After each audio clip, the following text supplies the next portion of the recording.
Lakers Nation? Once again, the news cycle doesn't give us a break. Just when we thought the front office had finally settled into a direction, a new name has re-entered the conversation.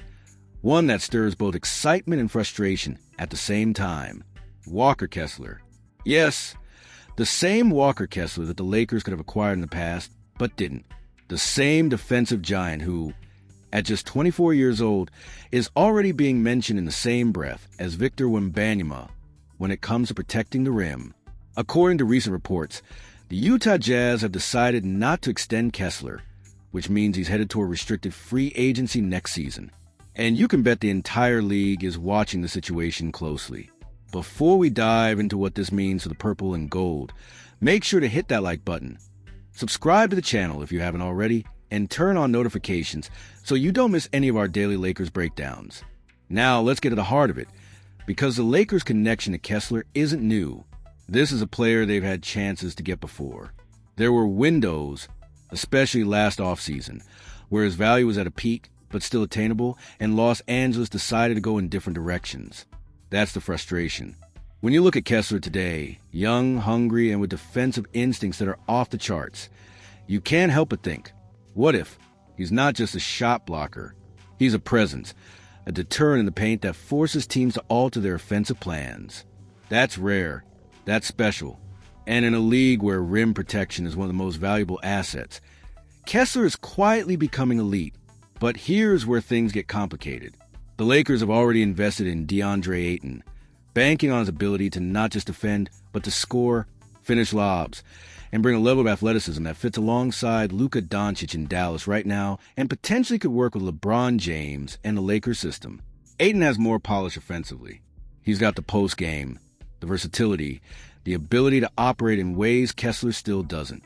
From a win-now standpoint, Ayton is a more reliable piece. If he succeeds in this role, it almost eliminates the need for Kessler entirely. Still, basketball isn't just about today. It's about tomorrow. And when you look at the long-term picture, Kessler becomes intriguing again. The financial side of this cannot be ignored. Ayton, as we know, is going to cost somewhere between $25 and $30 million per year, maybe more depending on how the market shakes out. Kessler, even as a restricted free agent, will likely land in the 18 to 25 million range. That's a significant gap. For a front office that has to keep one eye on competing today and the other on building for the next decade, that difference in salary could mean everything. Let's also be honest about Ayton. He's talented, yes, but he's inconsistent. If he thrives, great, the Lakers have their big man solution. But what if he doesn't? What if the fit feels awkward or the contract becomes a burden? That's where Kessler steps back into the picture as the cheaper, younger, defensive-minded alternative. He's not the offensive presence Ayton is. But Kessler has shown flashes that suggest he's not completely one-dimensional. We've seen him finish lobs, stretch the floor with a jumper every now and then, and even make a smart pass when the defense collapses. There's more upside there than people give him credit for, even if it's still raw. This creates a fascinating short-term versus long-term debate. If the Lakers want to maximize the championship window, with LeBron James still on the roster, then Ayton is the piece to ride with. He provides the offense, the polish, the ability to be trusted in the playoffs right now. But if you're thinking about life after LeBron, about building a defensive foundation for the next 10 years, Kessler's name climbs up the list quickly. Imagine pairing him with a core of Austin Reeves, Rui Hachimura, and whatever young talent the Lakers develop. That's a future built on defense. And history tells us championship runs are often defined by defense. Here's the issue, though. Trading for Kessler right now doesn't make sense. Utah knows his value, and they won't give him away cheaply. To pry him away before he hits restricted free agency, the Lakers would have to give up assets, picks, young players, maybe both, that they might desperately need to fix other holes on the roster. It's a risk that doesn't align with their immediate needs. The smarter play is to monitor, wait, and be ready when the Jazz finally decide to move on. And make no mistake, other teams are circling.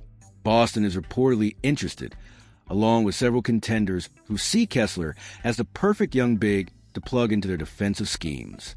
The fact that multiple playoff caliber teams are making calls tells us something. Kessler's time in Utah could be nearing its end. That's both good and bad for the Lakers. Good because he may actually be gettable in the near future.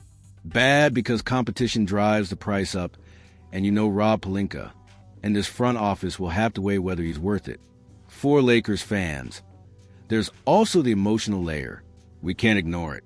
The dream pairing of Anthony Davis and Walker Kessler is gone. That ship has sailed. We imagine them together, forming the most intimidating defensive frontcourt in the league. But Davis is no longer part of this roster. That hurts. But that doesn't mean Kessler's relevance is gone. If Ayton doesn't pan out, Kessler could still be the guy who anchors this team's defense for the next decade. A foundational piece, a safety net, maybe even a star in his own right. So where does that leave us? It leaves us with patience. Kessler isn't the priority today, but he could be the lifeline tomorrow. He's a break glass in case of emergency option. If Ayton works out, great. The Lakers can keep their focus on adding wings, shooters, and depth. But if Ayton falters or becomes too expensive, Kessler's name should be at the top of the contingency plan. Sometimes the best front offices aren't the ones that grab every shiny piece immediately, but the ones that keep doors open, that maintain flexibility. Kessler represents exactly that kind of flexibility. In the end, this isn't about rewriting the past or regretting the missed opportunities to acquire him before. It's about learning from those moments and being prepared for the future.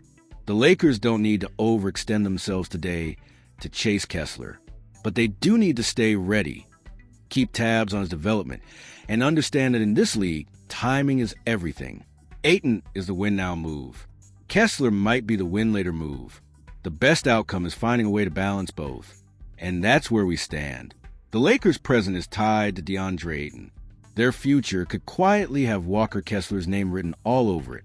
But for now, the Lakers front office must play it smart, resist the urge to overpay, and keep their focus on the broader picture. Because as frustrating as it might be to watch Kessler's rise from a distance, the opportunity to bring him in isn't gone. It's just not here yet. So, Lakers Nation, what do you think? Should the team have gone after Kessler when they had the chance? Is he still the long-term answer? Or is Ayton the guy to trust moving forward? Let me know your thoughts down below, because this conversation is only getting started. And as always, if you enjoyed this breakdown, hit that like button, subscribe to the channel, and turn on those notifications so you never miss the latest updates on your Los Angeles Lakers. Here's a crucial insight for you. Diving into financial education can significantly elevate your quality of life. In the realm of finance, take the time to explore bonds and stocks with a special emphasis on real estate investment trusts, REITs. These investments have the potential to generate passive income. Approach this journey with diligence and opt for reputable investment brokerages globally. By doing so, you'll be laying a solid foundation for a more secure and prosperous future.